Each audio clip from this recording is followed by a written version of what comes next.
మన బీసీ డిమాండ్ను ఓడిపోయేటట్టు చేసి వారు ఇక మేము బీసీ డిమాండ్ ఇవ్వమని చెప్పి రిజర్వేషన్లు ఇవ్వమని చెప్పి 50 దాటనీయమని చెప్పి కాంప్రమైజ్ అయిపోయి ఈ యొక్క బీసీలకు 36 ఇస్తూ ఎలక్షన్ పెట్టుకోవడం జరిగింది.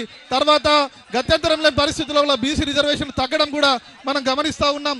కాబట్టి ఇవాళ బీసీ సోదరులందరూ కూడా రాష్ట్ర వ్యాప్తంగా కదం తొక్కుతూ బీసీ చైతన్యాన్ని రగిలిస్తూ బీసీ రిజర్వేషన్ల కోసం మొక్కవని ధైర్యంతో అగ్గి పిడుగులై అగ్గి బరాటాలై ఉద్యమిస్తున్నటువంటి వారందరికీ కూడా బాసటగా మద్దతుగా తెలంగాణ జాగృతి నిలిచింది. కవితక్క గారి నాయకత్వంలో ఇలా రాష్ట్ర వ్యాప్తంగా ఉన్నటువంటి జాగృతి కార్యకర్తలందరూ కూడా బీసీ ఉద్యమానికి మద్దతుగా ఉద్యమిస్తూ ఉన్నారు. దానికి మద్దతుగా వివిధ జిల్లాల నుంచి వచ్చినటువంటి బహుజన సోదరులందరికీ బీసీ సోదరులందరికీ పేరు పేరున సబ్బండ వర్గాలకు సమస్త కులాలకు తెలంగాణ పల్లెల్ని కదిలించి ముందుకు తీసుకొచ్చినటువంటి ఉద్యమ నాయకులకు పేరు పేరున తెలంగాణ జాగృతి సాదర స్వాగతం పలుకుతూ కార్యక్రమాన్ని కొనసాగించవలసిందిగా కోరుతూ ఉన్నది. జై తెలంగాణ, జై బీసీ, జై పూలే. థ్యాంక్ యూ అన్న, థ్యాంక్ యూ నవీన్ అన్న. మనందరం ఎంతో ఉత్సాహంగా ఎదురు చూస్తున్నటువంటి తెలంగాణ సావిత్రిబాయి రూపంలో వచ్చి మనందరికీ బీసీల సంఘాల ఐక్యతలకు మొదటి రోజు నుంచి ప్రతి సందర్భంలోనూ సపోర్ట్ చేసినటువంటి అక్క తెలంగాణ జాగృతి అధ్యక్షురాలు కవితక్క గారిని మాట్లాడవలసిన కోరుతా ఉన్నాం. జై తెలంగాణ, జై బీసీ, జై పూలే, జై భీమ్. అందరికీ నమస్కారాలు. వేదిక పైన ఉన్నటువంటి పెద్దలందరికీ కూడా పేరు పేరున హృదయపూర్వకంగా నమస్కారాలు తెలియజేస్తా ఉన్నాను. ఇక్కడ ఎందుకు లొల్లి పెట్టుకుంటారే? ఆగండి, కూర్చోండి. जहाँ हो सके वहाँ बैठ जाओ भाई.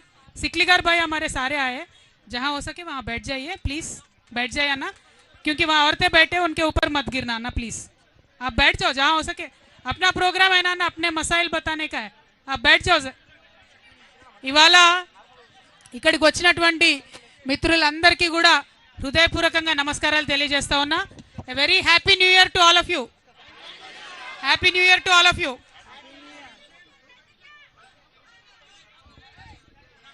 అట్లానే ఇవాళ జనవరి 3వ తారీఖు అంటే భారతదేశ వ్యాప్తంగా ఉన్నటువంటి మన ఆడబిడ్డలకు పండగ దినం. సావిత్రిబాయి పూలే గారి జన్మదినం. మరి సావిత్రిబాయి పూలే గారి 194వ జయంతి సందర్భంగా అందరికీ కూడా హృదయపూర్వకంగా నా శుభాకాంక్షలు తెలియజేసుకుంటా ఉన్నాను. మరి సావిత్రిబాయి పూలే అంటే ఆమె మామూలు బిడ్డ కాదు, ఒక పులి బిడ్డ. భారతదేశ వ్యాప్తంగా ఉన్నటువంటి ఆడబిడ్డలందరూ ఇవాళ చదువుకుంటున్నారంటే రోజు పొద్దున్న లేస్తే ఆమెకు దండం పెట్టుకోవాల్సినటువంటి పరిస్థితి. మరి సావిత్రిబాయి పూలే గారు తన జీవిత ప్రస్థానం మొదలుపెట్టినప్పుడు ఆమె కూడా చదువుకోలేదు, కానీ ఒక మహనీయుడిని ఆమె పెళ్లి చేసుకున్నది. బాపు జ్యోతిబా పూలే గారు పెళ్లి చేసుకున్న తర్వాత తన భార్య చదువుకోవాలని దగ్గరుండి భార్యను చదివించిన తర్వాత సావిత్రిబాయి పూలే గారు అనేక మంది ఆడబిడ్డలకు తను స్వయంగా చదువు చెప్పింది. ఎంతోమందికి చదువు నేర్పినటువంటి వ్యక్తి సావిత్రిబాయి పూలే గారు. మరి ఆ ఇద్దరు పుణ్య దంపతులు ఉద్యమంలోనే కాదు అన్నిట్లో కూడా జీవిత పర్యంతం కలిసి కష్టపడ్డారు. మొత్తం సమాజ ఉద్ధరణ చేయాలంటే విద్యా వికాసం కావాలని చెప్పి వారిద్దరు విద్య కోసం ప్రయత్నం చేసిండ్రు. చాలా అవమానాలు చేసిండ్రు. పాపం ఆమె బజార్లో నడిచిపోతుంటే రాళ్లతో కొట్టిండ్రు. ఒకప్పుడు మీద పేడ నీళ్లు చల్లినటువంటి పరిస్థితి ఉండే. అయినా సరే మొక్కువోని ధైర్యంతో మరి సమాజ వికాసమే నాకు కావాలని ముందుండి పోరాటం చేసినటువంటి మహనీయురాలు సావిత్రిబాయి పూలే. వారి జయంతిని ఇంత పెద్ద ఎత్తున మనం సెలబ్రేట్ చేసుకోవడం అన్నది నిజంగా తెలంగాణ బీసీ బిడ్డలది, తెలంగాణ బిడ్డలందరికీ కూడా జన్మ ధన్యమైనట్టుగా నాకు అనిపిస్తూ ఉన్నది. అదేవిధంగా మరివాళ మనం సావిత్రిబాయి పూలే గారి జన్మదినం సందర్భంగా ఇంతమందిని కలిసినాం. ఆవిడ ఉద్యమ స్ఫూర్తిని మనం ముందుకు తీసుకెళ్లాల్సినటువంటి అవసరం ఉన్నది. మరి ఇవాళ ఉద్యమం దేనికోసం చేయాలి ఒక్కసారి మనం ఆలోచన చేసుకోవాలి. చరిత్ర తెలుసుకున్నోడే భవిష్యత్తు నిర్మాణం చేస్తారని చెప్తారు. మరి 75 ఏళ్ళు అవుతుంది భారతదేశానికి స్వాతంత్రం వచ్చి. మరి ఇక్కడ ఇంతమంది బీసీ బిడ్డలు ఉన్నాం. ఈ 75 ఏళ్ళ స్వతంత్ర భారతదేశంలో మనకి ఏం జరిగిందన్నది ఒకసారి ఆలోచన చేసుకోవాలి. నిజానికి చాలా మంది గొప్ప గొప్ప మాటలు చెప్తారు. కులం లేదు, కులరహిత సమాజం నిర్మిస్తామని చెప్తారు. కానీ అది వాస్తవమా? భారతదేశంలో కులం ఉన్నది, అది వాస్తవం. ప్రతి ఒక్కరం కులాల ఆధారంగానే బతుకుతా ఉన్నాం, అది కూడా వాస్తవం, కాదనలేనటువంటి వాస్తవం. అయితే భారతదేశ రాజ్యాంగం రాసినటువంటి పెద్ద మనుషులందరూ కూడా కులం వాస్తవం కాబట్టే కులం ఆధారంగా కొన్ని రక్షణలు కల్పించినారు. చాలా సంతోషకరం. ఎస్సీలలో ఉన్న కులాలకు, ఎస్టీలలో ఉన్న కులాలకు భారతదేశ రాజ్యాంగంలో కొన్ని రక్షణలు కల్పించినారు. నిజంగా ఆ బాబాసాహెబ్ అంబేద్కర్కు భారతదేశ ప్రజలందరూ కూడా చేతులెత్తి మొక్కాలి. లేకపోతే ఎస్సీ ఎస్టీలకు ఇంతవరకు కూడా ఎటువంటి ఫలాలు కూడా దక్కకపోతుండే. కానీ బాధాకరమైన విషయం ఏంటంటే అదే సందర్భంలో బీసీలలో ఉన్నటువంటి కులాలన్నిటికీ కూడా రాజ్యాంగంలో చేర్చి రక్షణ కల్పించుంటే బాగుండేది. కానీ అది జరగలేదు.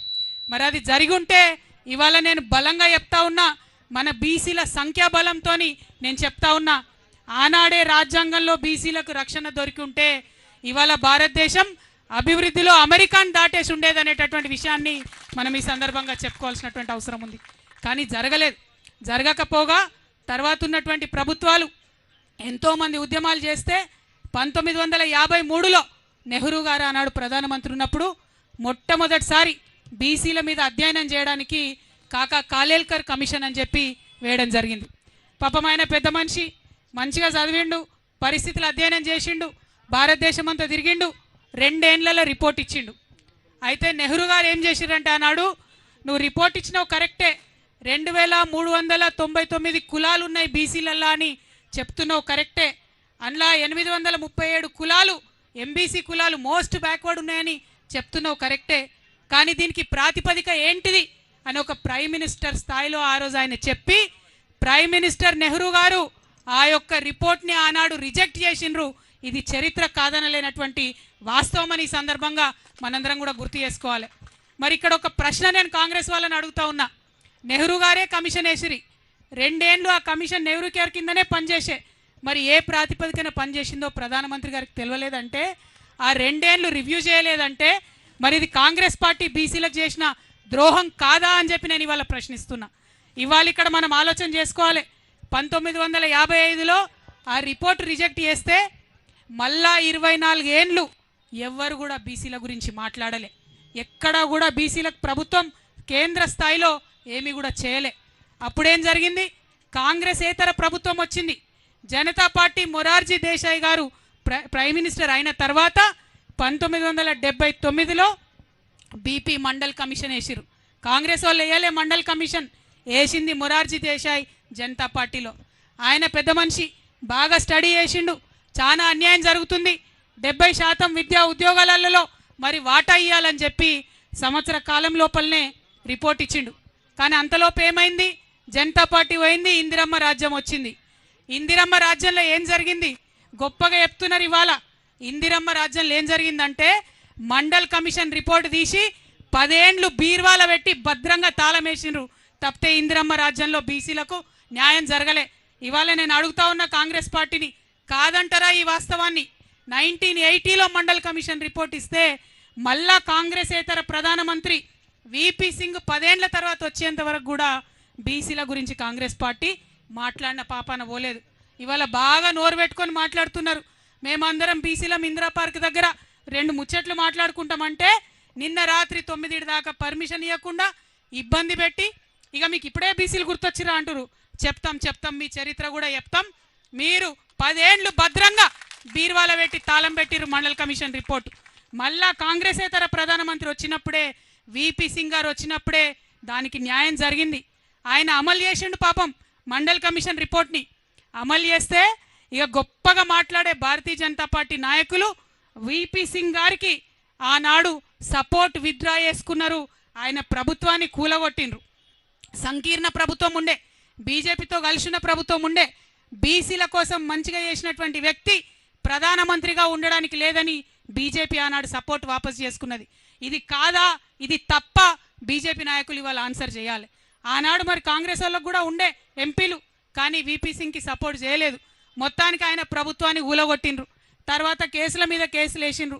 1993లో 27% కేవలం ఉద్యోగాలలో మాత్రమే బీసీలకు రిజర్వేషన్ వచ్చింది, కేవలం ఉద్యోగాలలో మాత్రమే. మళ్ళీ 2006 దాకా అంటే ఇంకొక 13 ఏళ్ళు విద్యలో మనకు రాలేదు రిజర్వేషన్. 2006లో మళ్ళా 13 ఏళ్లకు అప్పుడు విద్యలో రిజర్వేషన్ వచ్చింది. అంటే ఈ నెహ్రూ గారి రాజ్యంలో అన్యాయమే, ఇందిరమ్మ రాజ్యంలో బీసీలకు అన్యాయమే. తర్వాత రాజీవ్ గాంధీ గారు వస్తే ఇదే విపి సింగ్ గారు నేను అమలు చేస్తున్న మండల్ కమిషన్ రిపోర్ట్ అంటే పార్లమెంటులో గంటన్నర మాట్లాడతారు రాజీవ్ గాంధీ గారు.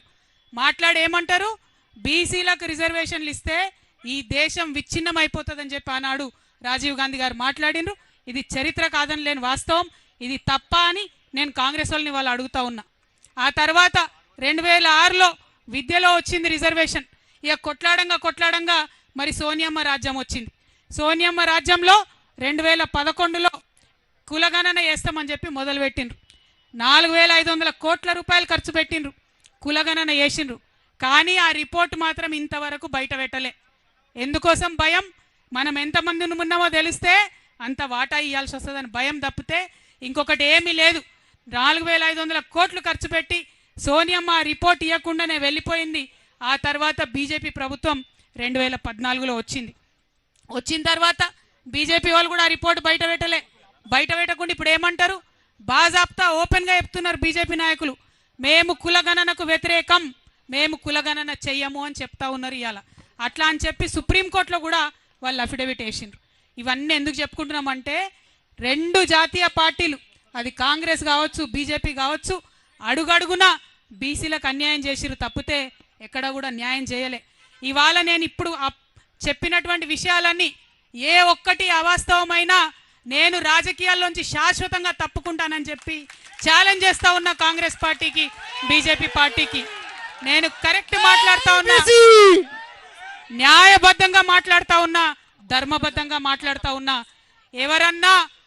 ఎవరన్నా ఈ భారతదేశంలో బీసీలకు న్యాయం చేసిరంటే అది కేవలం ప్రాంతీయ పార్టీలు మాత్రమే. పైన మమతా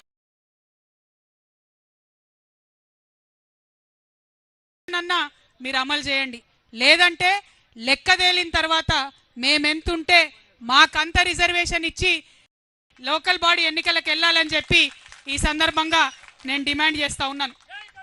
మరి వాళ్ళ చాలా మంది చాలా రకాలుగా మాట్లాడుతున్నారు.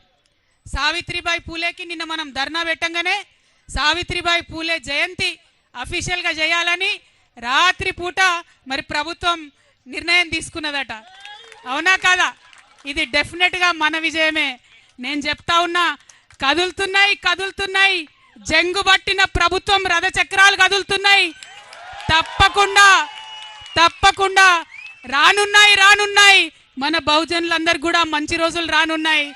మనం ఇట్లనే ఉద్యమించాలి. ఉద్యమిస్తేనే చీకటి జీవితాల్లో సూర్యుడు ఉదయిస్తాడు, అంతే తప్పితే మామూలుగా రాదు. కాబట్టి ప్రభుత్వం దొంగ లెక్కలు కాకి లెక్కలు కాకుండా నిజమైన లెక్కలు పెట్టి వాటా బీసీలకు ఇస్తామని వాగ్దానం చేసింది. ఇవ్వాలని మరొకసారి డిమాండ్ చేస్తున్నా. ఇక్కడ వచ్చిన మా మిత్రులందరూ కూడా కోరుతున్నా, మీకు భూమికి ఉన్నంత ఓపిక ఉండాలి. ఎందుకంటే 70 మంది మాట్లాడేది ఉంది ఇవాళ. మనము ప్రతి కులం నుంచి ఒక వ్యక్తికి ఇక్కడ పిలిచినాం. పాములు పట్టే అన్న కూడా వచ్చిండు, మరి పాము కూడా తీసుకొని వచ్చిండంట. భయపడకుండా ఎవరు, ఇప్పుడైతే కంట్రోల్నే ఉంది అది, కానీ పాము కూడా వచ్చింది మన మీటింగ్కి.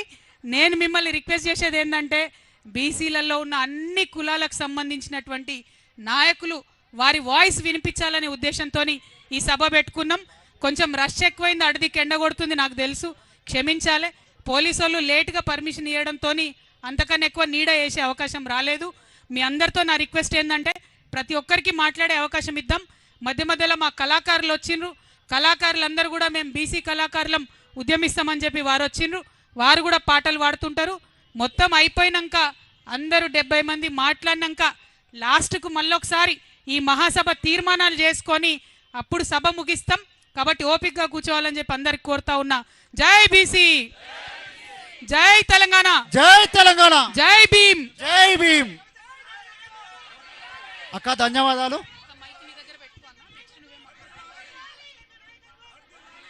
ఇప్పుడు సభను ఉద్దేశించి బోలా శివశంకర్ గారిని మాట్లాడవలసిన కోరుతా ఉన్నాం.